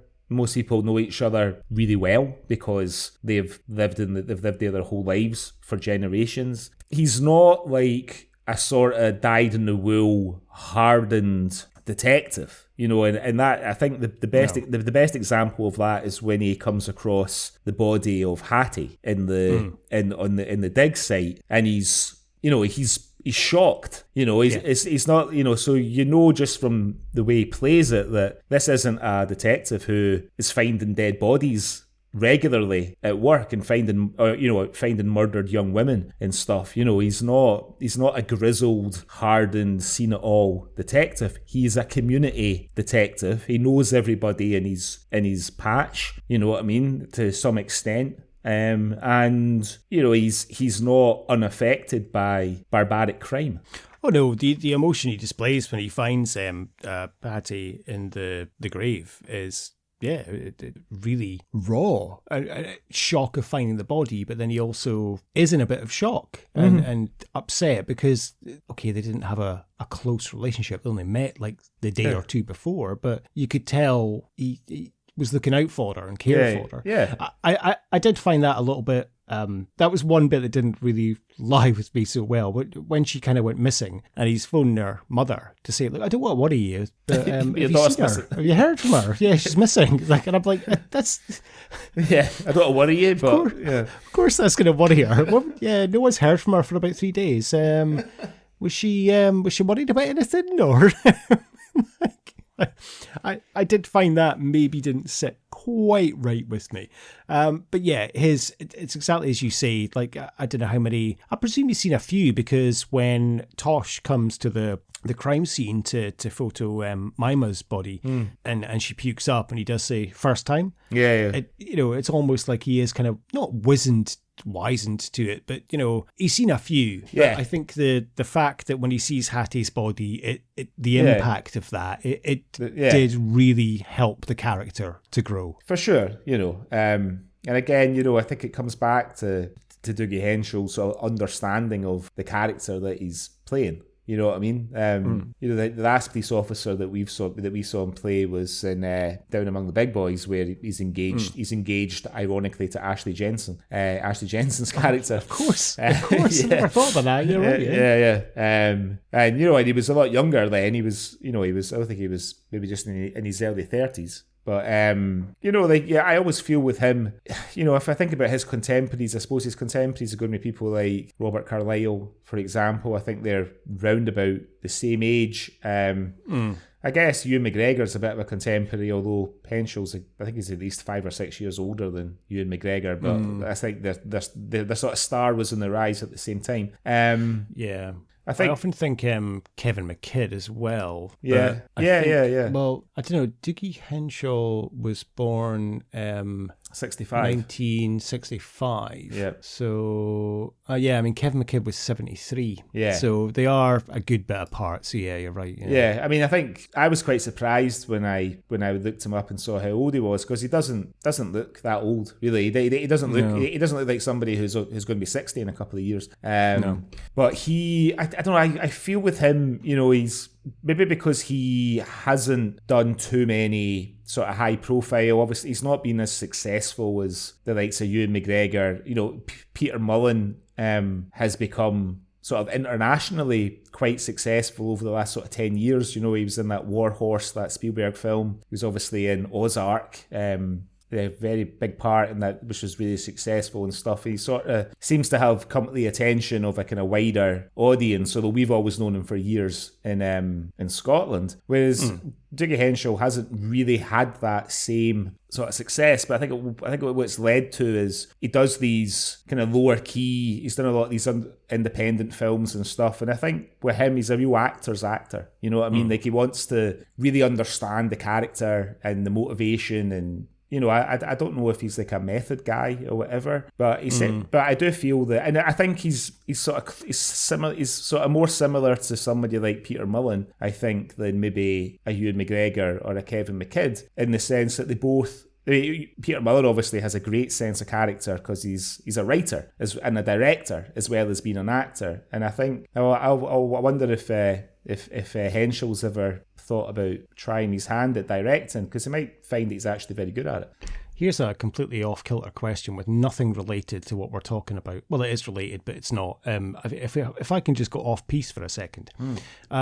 Whenever Dougie Henshall will be mentioned in the press, it'll always say the Shetland actor, right? Yeah? Or the Shetland star, because that is what he is most known for, yeah? For sure. Ewan McGregor, I think it's always still going to be Trainspotting. Despite the fact, it depends which side of the Atlantic you're on. Yeah. It might be the Star Wars, Obi-Wan star, but it's always going to be Trainspotting. Kevin McKidd, you're probably going to get Grey's Anatomy or Trainspotting. Peter Mullen, where do you start? I know, that's the thing with him. Where do you start? Yeah. Like, there's no one role. Like, you could actually, which is that the sign of an incredible actor, that he's such a chameleon that is not. If you say Peter Mullen, obviously I genuinely don't know which role pops into my head first, because I'm torn now, because immediately I'll think of like Andy from the Steamy, but then it's just because we spoke about that a couple of weeks ago. So now I'm like, well, genuinely I have no idea what character of Peter Mullen's would pop into my head first, which I guess that's a sign of an incredible actor. Yeah, for sure. Yeah, definitely. I mean, I think one of my favourite Peter Mullen performances, which I think I'll probably pick up this year as one of my choices, is My Name is Joe, where he plays a recovering alcoholic. And, I've known people over the years, not necessarily intimately, but certainly acquainted with people who have got real problems with alcohol. You know what I mean? And Peter Mullen's understanding of that kind of torture and what it takes to keep yourself straight when you're trying to to beat your addiction. I know there's been a lot of films about with actors playing recovering alcoholics or lapsed alcoholics, whatever, but I don't think I've ever seen somebody who really sort of seems to understand, and as far as I know, Peter Mullen's never had a problem with alcohol, and I suspect that had he had problems with alcohol, he might not have been able to play that character. You know what I mean? Unless he felt he totally conquered it. Anyway, sorry to lead us off that path, because we're not talking about Peter Mullen. Peter Mullen's not in this. We're talking about Douglas Henshall, who, I think we're coming to the end of talking about him, but absolutely stellar performance, and I'm really looking forward to seeing how this character develops by watching more episodes of Shetland. I'm invested in this. I think that the next probably character is Alison O'Donnell as Tosh. Now, I do have a little bit of a kind of argument about the Tosh, because there's only one Tosh. Tosh off the bill. He was a fat bald man with a moustache in the bill. Now, I don't know why you would name the character that. I mean, obviously I know her name is Macintosh, and it makes sense, Tosh, but for people of our generation, there's only one Tosh. I absolutely loved her character. She is like comedic relief, but without being a bumbling idiot. There was one bit towards the end where she kind of forgot when she was reading her rights to the killer. I didn't really like that, because, like, come on, she's a clever, educated. The way she kind of just went things with her braces and just, she was very light-hearted, but also a really great character, and I thought a great performance from Alison O'Donnell, and I'm looking forward to seeing that character grow as well. But as I said, I love the relationship between her and Jimmy. Truth is, I was getting married to a Shetland boy. Thought I'd get my teeth straightened before the wedding. Any road, he had second thoughts, called it off, but I thought I might as well stick with the brace. It's all very amicable. Has to be on an island, doesn't it?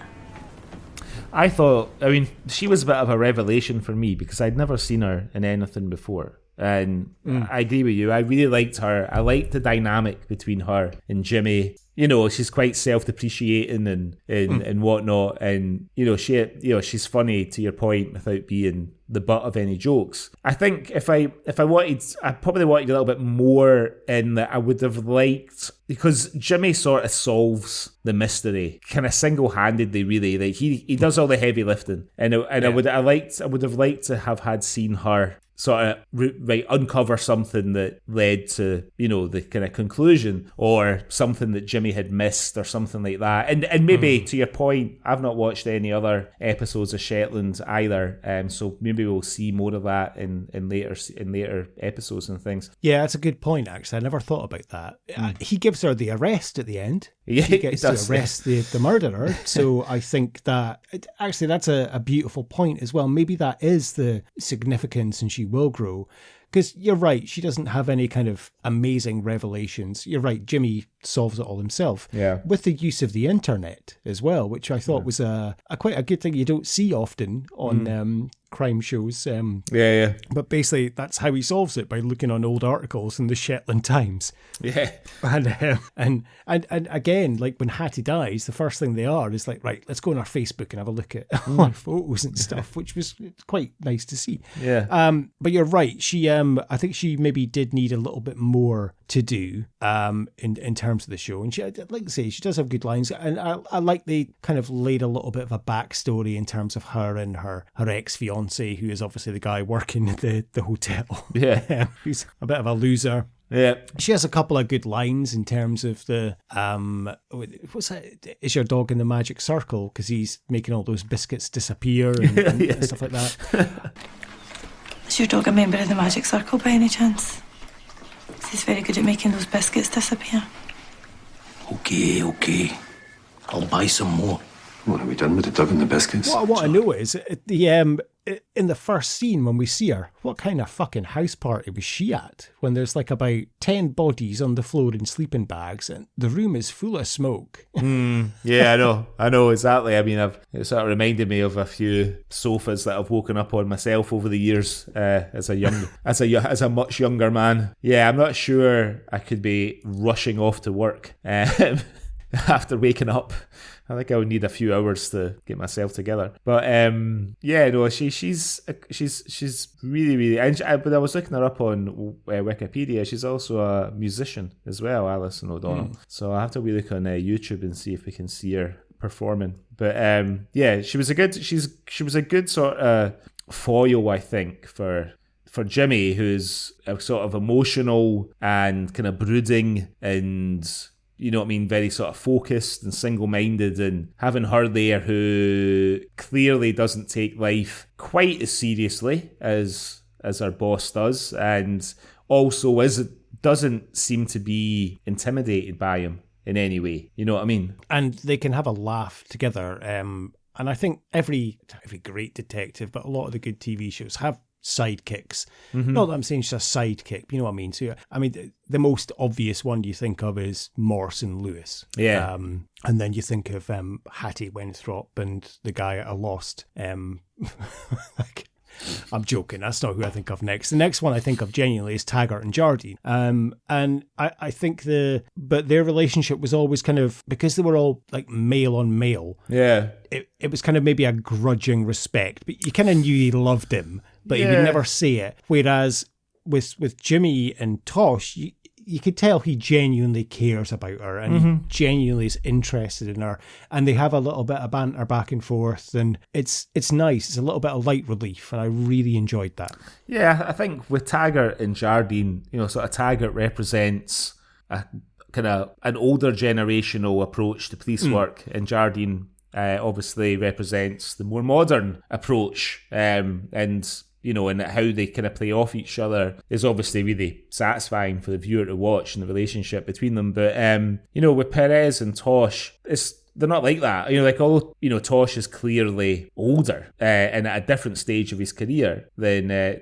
Perez is clearly older at a different stage of his career to Tosh. There's no sort of, well, this is how we used to do it kind of thing, or her trying to show some new modern approach. Like, to your point earlier on, they both go online to look at Hattie's social media after she's murdered. They use the CCTV in the town to try and locate characters and stuff, and that kind of thing. Yeah, it's quite an interesting dynamic.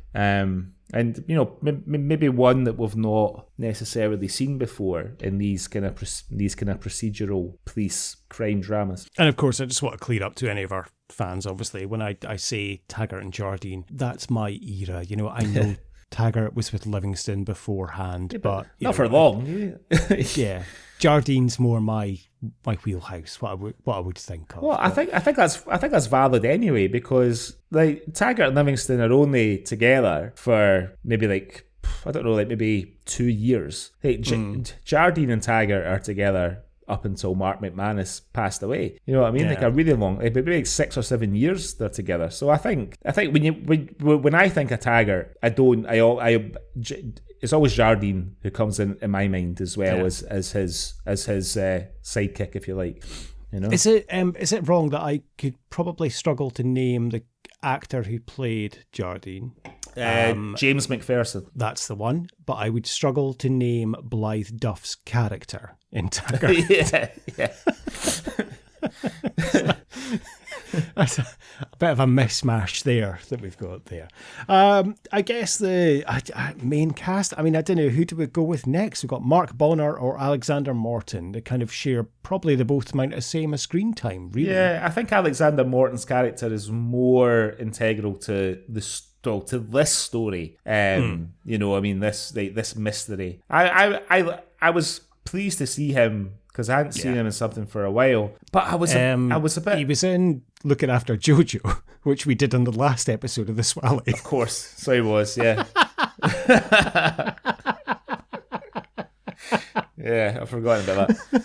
But he seemed like an old man in it. He did. I was so surprised at how old he seemed in this. I had to double check. It was startling, the difference compared to Looking After Jojo. I mean, okay, it's nearly 20 years. Yeah. Kind of difference in timescape, but yeah, he looked like a really kind of old man in this. He's great in it, though. I mean, I like seeing Alexander Morton in things generally anyway. I think he's a good actor. But I mean, he's in one of my favourite Taggarts. To come back to Taggart for like the fourth or fifth time, and it's an early one that Livingston is still the sidekick, and is it the one that is Cosmo and Costello in that one as well? Oh Christ! You mentioned that in the last episode. I know.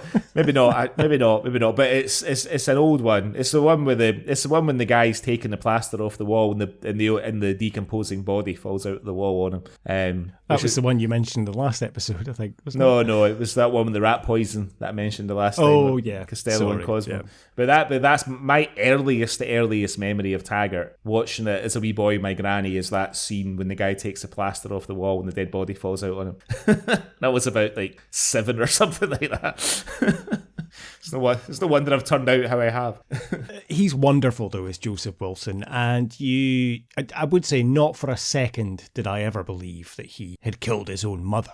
Although he is kind of a suspect and he has got a suspicious kind of alibi of sleeping in his car, and it turns out basically he went fishing to clear his head and he'd already used up his allotted days. Yeah. And that's kind of great when when Jimmy's like, you lied to me because you were fucking black-eyed, or it's almost like, for fuck's sake. A great excuse in a way, but great as a imposing kind of menacing character, but you just wonder what's going on with him, and he's brilliant. And I really enjoyed seeing it. It's really good. And I actually really liked that strand of the mystery, like the Shetland bus, about the Shetlanders running stuff to Norway, to the kind of Norway resistance, and bringing and rescuing people and stuff. It was really good. And I was thinking to myself, that would make a fucking great drama on its own, wouldn't it? It'd be a great drama. Well, yeah, because it was nice. It wasn't something about and that was what was good with Shetland. There was only a couple of kind of red herrings and obvious suspects that kind of led you away. So obviously there was Professor Paul Bergelin, who we'll come to, and there was Ronald. Oh yeah. That was kind of the other kind of obvious suspect to lead you away. But other than that, there was no one kind of in the frame. And as you said about this old kind of mystery about the Norwegian bus and coming over, it was kind of lovely unfolding. There was no, it was all about because I wanted her to sell the croft, and it was all about because I needed the money. It was genuinely a kind of, not crime of passion, but it was about something that happened 50, 60 years ago that kind of caused this. And that was what I thought was nice. It wasn't just something about money or, she was sleeping with his wife, it kind of was in a roundabout way, but do you know what I mean? It wasn't an obvious kind of crime that you would see on some other, or it wasn't about drug money or, type of thing. Yeah, okay, it was the guy whose bones were found. They sort of tried to say that he had sort of ran away with all this money that he was supposed to be taking over to the Norwegian resistance. It was 100,000 kroner. Yeah, it's probably a lot of money in the 1940s. And in reality, it's been the elder family member who had stolen the money, and the guy being murdered. But I think that whole sort of scenario, of the men from Shetland sailing back and forth to Norway during the war would be a great TV show all on its own. Do you know what I mean? Wouldn't it? Yeah. Well, yeah. Maybe not for you, because I know you only like things that are set in the last sort of 30 years or so. But it could be really good. It could be really, really good. Sort of intrigue, spy type drama, Yeah, all these Norwegian spies coming back and forth, spend a little bit of time there and getting shipped back. Yeah, no, it could be quite interesting. Absolutely, I can agree with that. Absolutely astonished at how cheap beer is in Shetland compared to Oslo. So, Mark Bonnar as Duncan Hunter. Were you surprised when Mark Bonnar turned up in this? I was, because I guess this was before. I mean, what do you think is the thing that kind of put Mark Bonnar on the map? Do you think it's Line of Duty, like the second series of Line of Duty? That's what I thought. I would say too. so. I think because he's a sort of supporting character in this.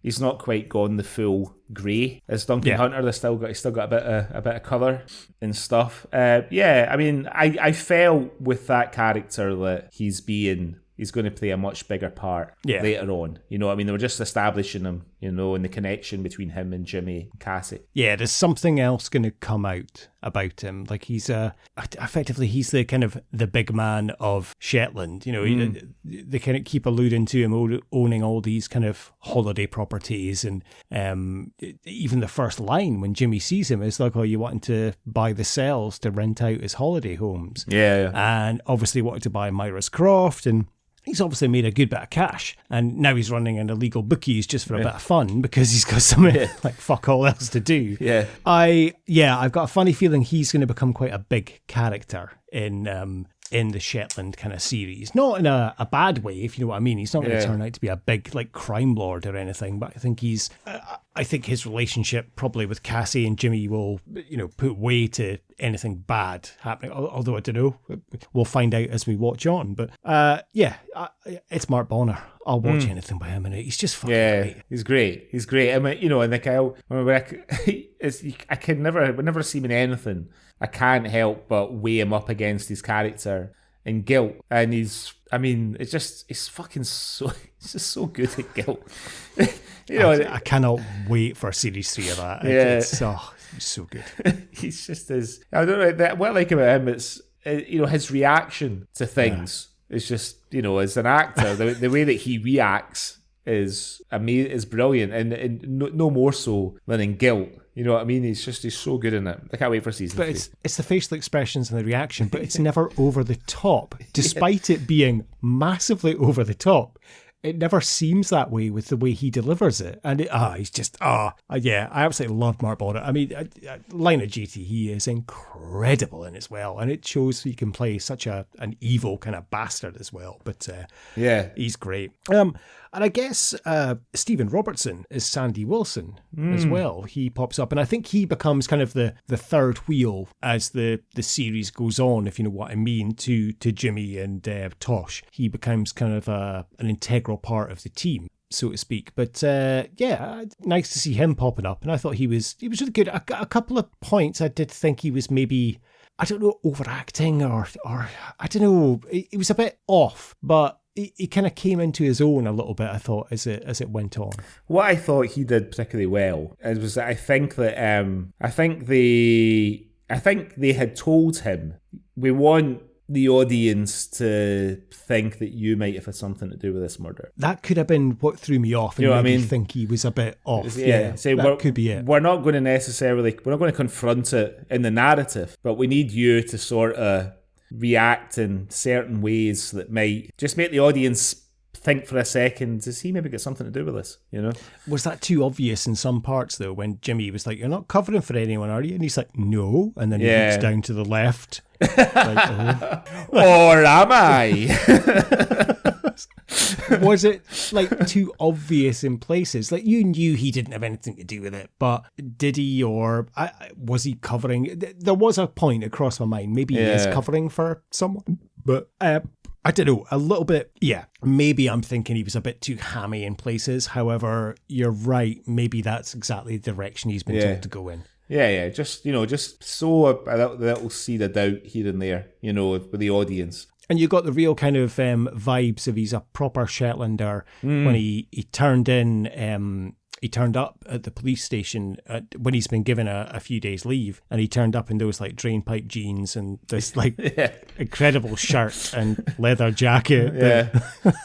Looked like he'd been handed down. He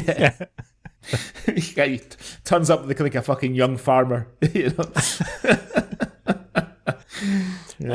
But again, I thought he was very good. And I mean, I guess we've kind of discussed, she's only really in the first episode, but Gemma Chan. Scottish accent. I was impressed with her Scottish accent. We have heard a lot worse. And I did read that this show, I mean, this series in particular, came into a little bit of criticism because of the accents. Because, again, it's kind of the Scottish thing. It's set in Scotland. Any accent will do. No one will kind of pay attention. Yeah. And there are a couple of real Shetland accents in this. However, it's difficult to have a show going out 9 o'clock on a Sunday on BBC One where every single cast member speaks with a Shetland accent. Yeah, for sure. You can't, as much as I would love to hear that, you can't have that. No one's going to follow it. So you have to have the mix of accents. And I think it didn't for me, I wasn't kind of brought out of it in terms of like, oh, that's not a real accent, or I fell along with it because all the accents sounded Scottish. And I have to say, yeah, Gemma Chan could be on the list for one of the best Scottish accents I've heard in really stuff good. we've covered in the Swally of a non-Scots person. Yeah, really good. And to your point, nobody was taken out of the story by the accents. That's just fucking people creating static around something. I mean, I don't know if you ever met this guy, but when I was at college in Aberdeen, I became friends with a guy called Tommy Coots, who came from Fetler, which is one of the smaller Shetland islands. And he, he grew up in Fetler. You know what I mean? So when he came to Aberdeen, don't get me wrong, it wasn't like Tom Hanks going to the city in Big. Do you know what I mean? It wasn't like that. You know, he was fine, but he was fine. You know, he was absolutely fine. But he had a broad accent, which notably, whether either consciously or subconsciously, in the years that I knew him in Aberdeen, I don't know if you ever met him. He's a really, really nice fella. I think so. He softened it. He softened his Scottish accent he softened the more sort of Shetland points of his accent. He softened them down, so he sounded a bit more northeast after a year or two of being in Aberdeen. But like a TV show with broad Shetland accents would be difficult, I think. Yeah. That's what I mean. Nothing against the Shetland accent. I think it is beautiful, but you can't have a full cast speaking about it, especially not at 9 o'clock on BBC One on a Sunday evening. It's not going to go down well. So I didn't have any issue in terms of any of the accents on this. I thought it was quite well done and well handled. And as I say, hats off to Gemma Chan for her Scottish accent. I thought it was fantastic. I was really surprised. I was really surprised at how good her Scottish accent was. So obviously the crime is kind of uncovered, and now as with all of these things, you kind of think, who's the killer? Who's the killer? Now, I genuinely had no idea up until a certain point, and as soon as that certain point happened, I was like, oh, well, it's obviously her. Yeah. And was it the same as you? For me, it was when telephone. Jimmy go. Well, it was just before. Yeah. As soon as she said, the telephone was unplugged, I was like, oh fuck, it was you. Yeah. Yeah. She gave herself away. Yeah. So quite well done, because I was like, okay, I know it's not her father, Alistair, because obviously, unless he's fucking been faking it for all these years, then obviously. Yeah. So I know it's not him. I don't. It's too obvious for it to be Ronald. Yeah. I know for a fact that it's not Joseph. It's either going to turn out this amazing double cross that it's Sandy. However, I have accidentally looked at the cast list and I know that Sandy is in subsequent episodes, so I know it's not him. So I know it's obviously someone else. Who the fuck is it? So yeah, there was only, and of course we knew it wasn't Professor Paul Berglund, because again, why? Yeah. So it was obvious that it was going to be Jackie. I like what Perez does to the professor when it becomes like obvious that he's nothing more than a fucking fanny rat. And when Perez passes him in the street at the festival, he tells him that he's going to report him to the university. He's going to send a copy of his report to the university. So this is his job. You, I'm sending a copy of my report to your university. So if I was you, I'd start looking for another job. I do like, though, the when they're discussing that, and they're like, so he was shagging Hattie, he was shagging, is it Alison, and he was shagging Ronald's wife, Anna. Like, how does he find the energy to pick up his trowel? Yeah. Yeah.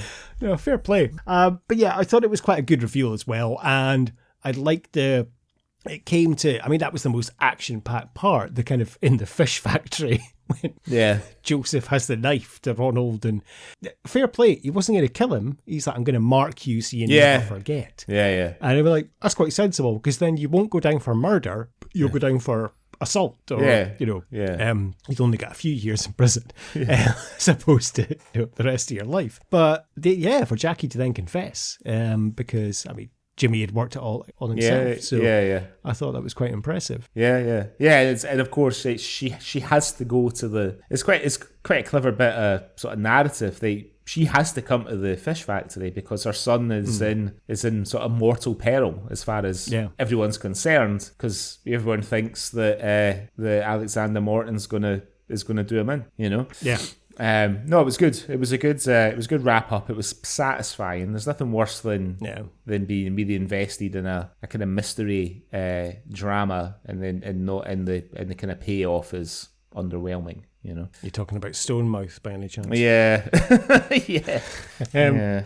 But yeah, I think, I mean, and this has been a huge success, this series, and I think it has done a lot for Shetland's tourist board, because it's been an international success. I mean, Christ, well, the reason we've covered this is because our Canadian listener has, kind of asked us to do this, and you have to say, Shetland looks just so beautiful in this. But what I love about the way they filmed it is, as I alluded to earlier, it also looks quite like mean and moody. And did you not feel like on some scenes you could almost feel that fucking wind battering off your face? Yeah. Well, yeah. Which is, it's incredible to be watching a TV show and feel that. You can feel that just bitter wind, like, especially, and I have to say, actually, that was one other thing. There was maybe a bit too much ferry action for my liking. Like, there was a lot of off and on the ferry, and you're like, Jesus Christ, on the ferry again. Yeah, I know. There was a lot of off and on, but at times I could genuinely feel that wind just pricking away like needles on my cheeks. There was definitely a day or half a day when it was like, right, Dougie, we're just going to film you on the ferry. We need you to sort of look out across the water, look thoughtful, look a bit broody and stuff.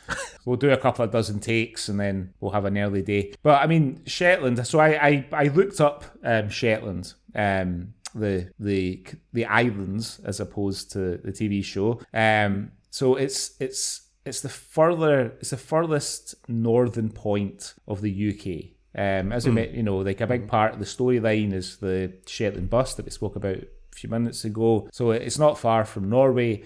It's not far from the Faroe Islands, whose football team, the Scottish national team, has a rather difficult history with, painful history with. But I've never been there, and I remember I mentioned my friend Tommy earlier, because he used to obviously go home for the holidays and things, and he would get the ferry from Aberdeen, and it was like a sleeper. It was like an overnight ferry from Aberdeen to Shetland. So I just assumed that in my ignorance as a 18-year-old boy that it wouldn't take that long to get there, but it was back in those days, it was an overnight sleeper, and he said it was often choppy as fuck, like proper like seasick, and it was a proper ferry, like a big ferry, they have to be pretty big to have like berths and stuff on it for people to sleep in, but it'd be like it proper like kind of furniture sliding across the bar, sort of choppy, I thought, fucking, it just sounds hellish.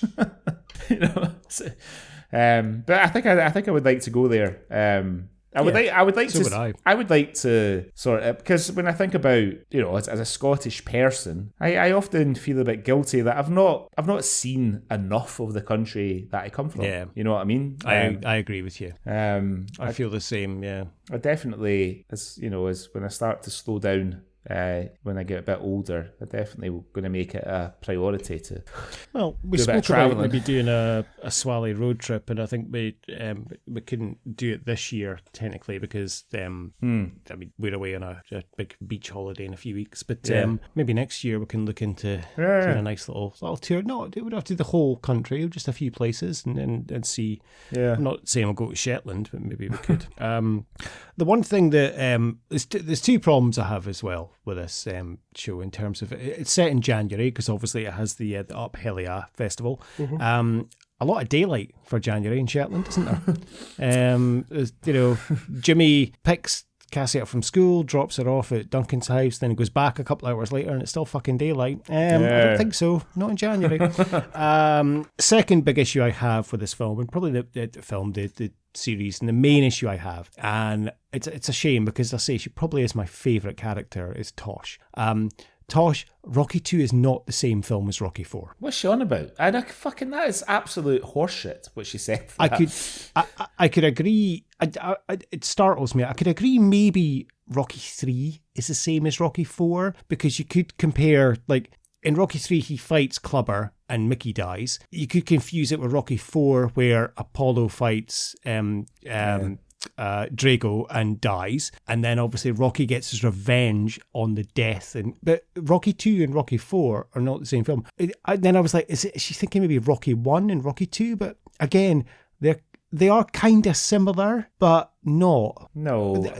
That's the closest you could have, because it is just one fight at the end. Yeah. And it is about, but then I don't know. And I guess the whole film is about Apollo chasing Rocky for a fight. A rematch. In a way. Yeah. So I could see Rocky and Rocky 2 being the same film, but Rocky 2 and Rocky 4, you couldn't get more monumentally apart in terms of films. No. I do not understand where that came from. That's my main gripe about Shetland. I mean, like you could sort of say that all the Rocky films have a similar plot, in the sense that the end of the film has Rocky fighting and, with the exception of Rocky 1, beating a seemingly unbeatable opponent. But that doesn't make them the same film. I mean, Drago's white and fucking Apollo's black, for one.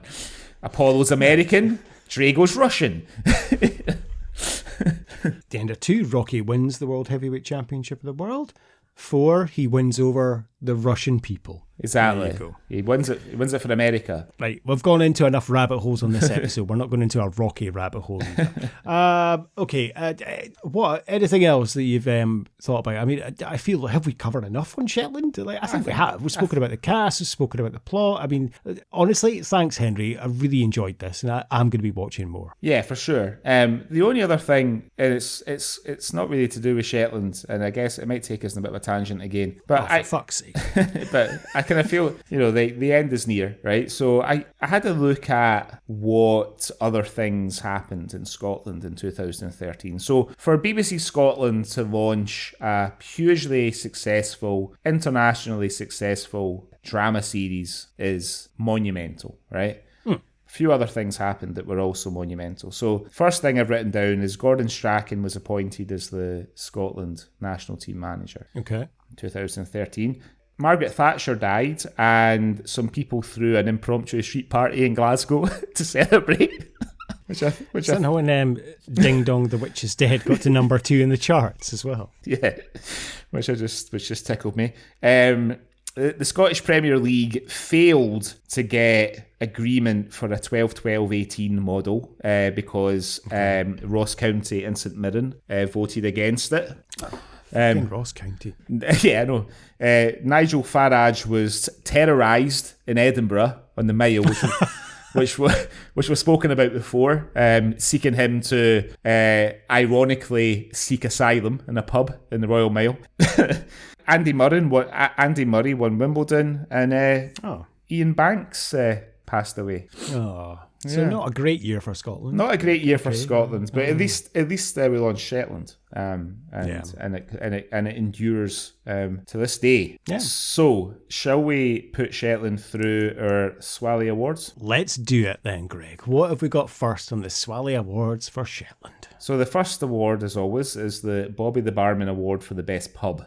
So, like all small communities, it's only one pub. It's the hotel, right? Well, no, there was 2, technically, wasn't it? There was the Cayley Bar, because that's where Ronald says when he got off the ferry, he went to the Cayley Bar for a drink. And that's where you see Paul Berglund with... And with a young... Hattie gets pissed off and sees it with her. And then there's the hotel bar. Now, however, you're kind of right, because that Cayley Bar would do my fucking nutting. Yeah. So I wouldn't want to go for a drink there. That hotel bar, I'll go for a quick pint and I can see myself chat with the barman. I can see myself putting a couple hours in there, chatting to people as they come in. You know what I mean? I'd go there. Yeah.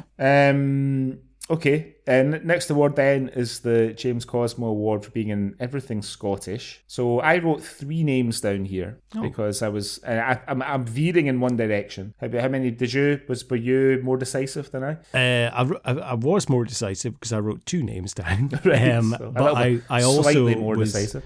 I also was veering very much in one direction, and the direction I was veering in was Alexander Morton. Yeah, me too. So I'd written down Henshall because he is quite prolific in Scottish productions, and I'd written down Bonner as well. But I put question mark next to Bonner. I had Morton and Bonner as my two, but Morton was definitely my first choice. So the next the next three awards, it's it's BBC One on a Sunday evening at prime time. The Jake McQuillan Your Tease Out Award, no overt violence, really. I mean, I suppose Ronald gets a doing, but which you don't see. Yeah. But the Tease Out Award is very much, and I've used this excuse before on the Swally, it's kind of almost like a retribution kind of award.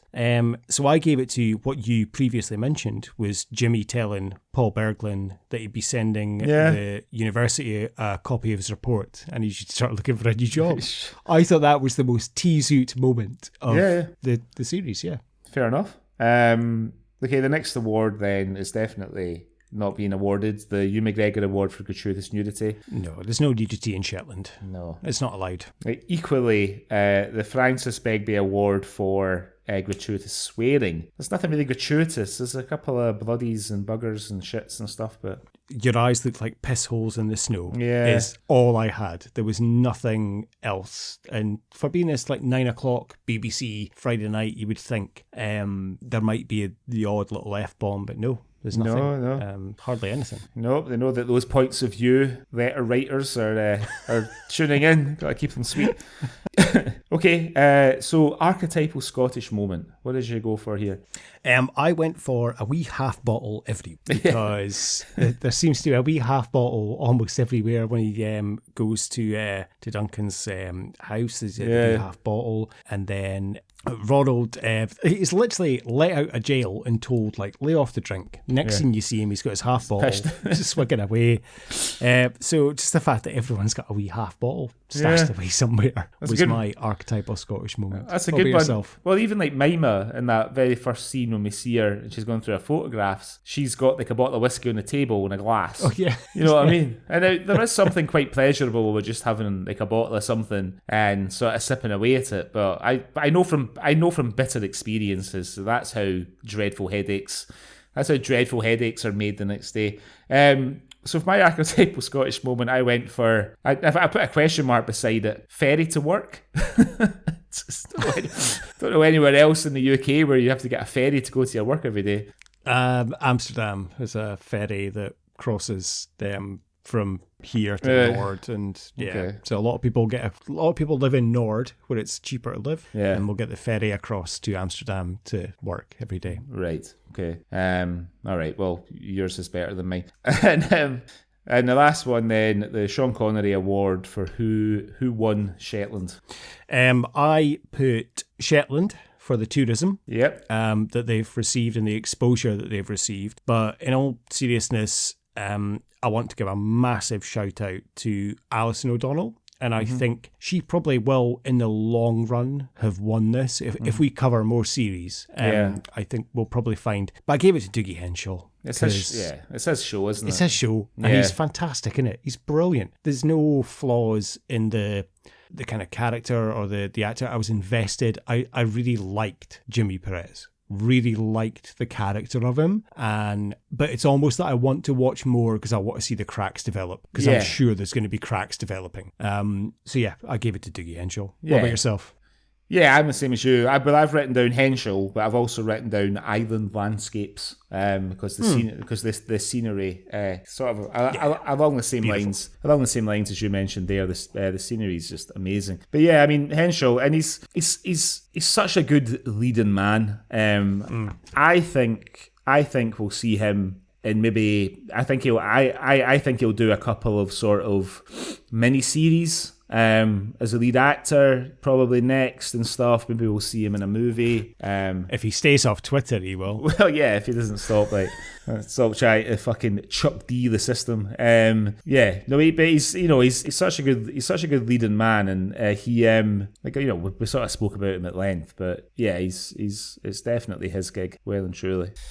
So wonderful. Okay, well that was Shetland. So Greg, are you going to take us back to the mainland on the next episode of the Swally, or are we going further afield? What is your choice on the next episode? Right, so we're staying in Scotland, but we're very much on the mainland as far as I can see. So I've not watched this yet, and we're in the countryside, I think. So when a few weeks ago I wrote a little essay for the website about Scottish horror, and when I was doing my research I came across this film and I read the synopsis of it and I thought that sounds right up my street, and I think Nicky will like it too. So I have chosen, also from the year 2013, the low budget horror film directed by Laurie Brewster, Lord of Tears, which you can see on YouTube. I will send you the link. Wonderful. Yeah, I checked that out first before I picked it. My first panic is always, where can I find this? Okay, yeah, great. Yeah, me too. But I found out where it was before I decided to do it. So yeah, low budget Scottish horror. Although it's low budget, it does have legendary English character actor David Schofield in it, who you may recognise from like Get Carter and Gladiator, among hundreds and hundreds of other things. So yeah.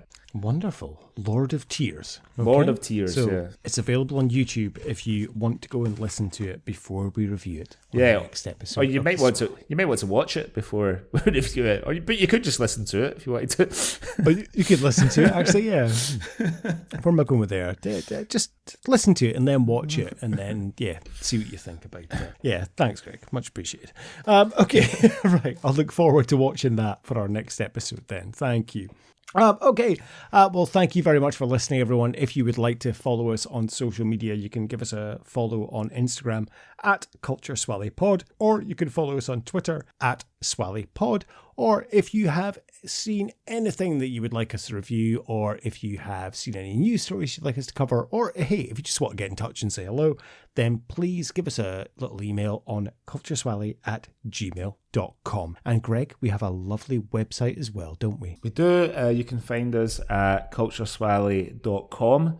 Come and have a look. Let us know what you think. Let us know. There's, like I mentioned before, there's a wee essay about Scottish horror. Let us know your favourite Scottish horror films if there's any that we've not seen. Maybe we'll keep them for the Halloween special in October and give you a mention on the podcast.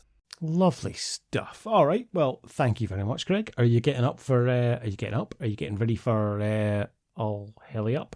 Yeah. Well, I'm going out tonight. Well, I've agreed to go and meet my friend for a few pints because he's just finished doing Dry January. So I know 28th of January. Yeah, but he did say at the beginning, I'm going to do Dry January up until payday. It's fair enough. So it's skint January he was doing then. Exactly. Yeah. Pay for Christmas January. We'll call it. So I said I'd go meet him for a few pints. What are your plans for the rest of the day? I'm off to watch El Sacchio. Now and see who loses, and then tonight. I'll watch it tomorrow. I have no shame at all, listeners. I don't care. I'll be 42 next month, and I still love the grappling, so I'm going to be watching the Royal Rumble tomorrow.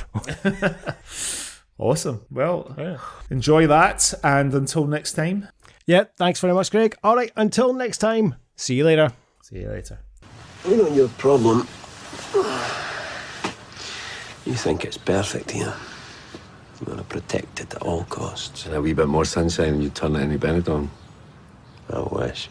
Nah, I just think most people here don't lock their doors, and I'd like it to stay that way. Oh, Jimmy, everything changes. Aye.